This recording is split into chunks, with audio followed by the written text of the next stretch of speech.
Change your diet, change your life, change the planet.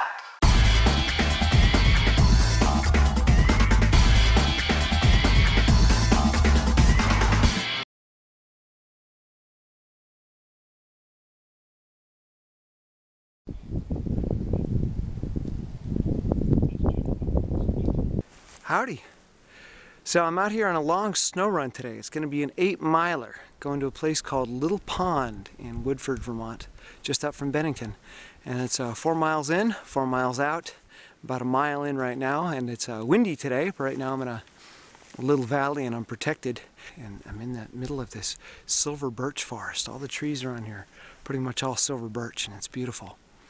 And I'm having lots of thoughts about negativity and venting, because I've been finding lately that as I put up these videos, more and more people want to communicate with me and fix me and give me advice and tell me what to do and da-da-da-da, without knowing my situation, without knowing my thinking, without knowing my past, my experience, my history, without knowing me, really much of anything about me other than what I show in the videos. So I've been feeling the need to explain myself. And in doing so, you have to explain your situation, which, if it happens to be negative, that means talking about bad things.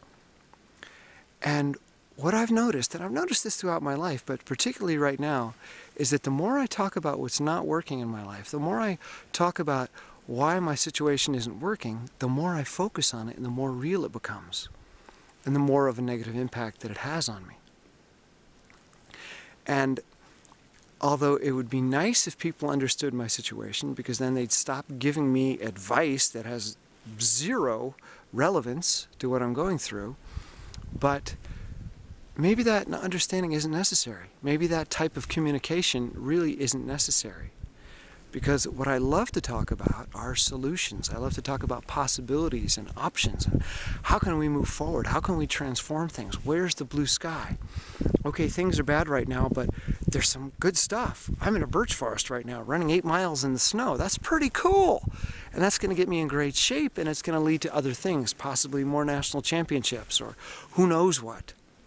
All right, so what I'm doing right now is guiding me down a path towards future success. And I have to focus on that. I have to focus on the actions. I have to focus on the positive options and developing them, and communicating with people about developing options and taking actions. And I think that's the healthiest kind of communication. But what ends up happening is that we've been trained to be victims. We've been trained to feel disempowered, and we come together around venting. Misery loves company. So rather than having someone understand what's not working in your life, talk to them about what you can do with what you've got and where you can go with it, what possibilities are there. It's fun to accomplish things. That's why we love computer games, because we're getting things done, we're accomplishing things. Even if it doesn't lead to anything that benefits our life, it's kind of an occupational therapy or a work therapy where you start with a small goal, you accomplish a task, and you're rewarded for it, and that feels good. So for me, I've got to get myself ready, get myself dressed, get myself out of the house, get myself running. I'm going to run to this beautiful pond, explore the woods, have some great thoughts, listen to a cool lecture, and not think about negativity at all, but think about possibility and options. When I'm out here, my brain is 1,000% positive and going over options. It's when I'm back home sitting in front of the computer in my dark dungeon that I start to have negative thoughts, and when I'm communicating with people. So find a way to create communication that's positive, that's action-oriented, that's possibility-oriented. And then you won't have anything negative to discuss after a while. Here's a perfect example of seeing possibility. There's a big rock, and somebody came along and saw something more than just a rock. They said, that rock is a shark. And they painted teeth and eyes and a nose, and they added something to the environment. They created something that wasn't there before. They saw possibility. And I think this is one of the great benefits and advantages of being human, is that we can see things that are not there. We can add to the environment. We can enrich the environment. We can also destroy it if we focus on the negative. We focus on greed and lack and scarcity. But when we see possibility in everything, we can add things back to life and make them even richer. Aight?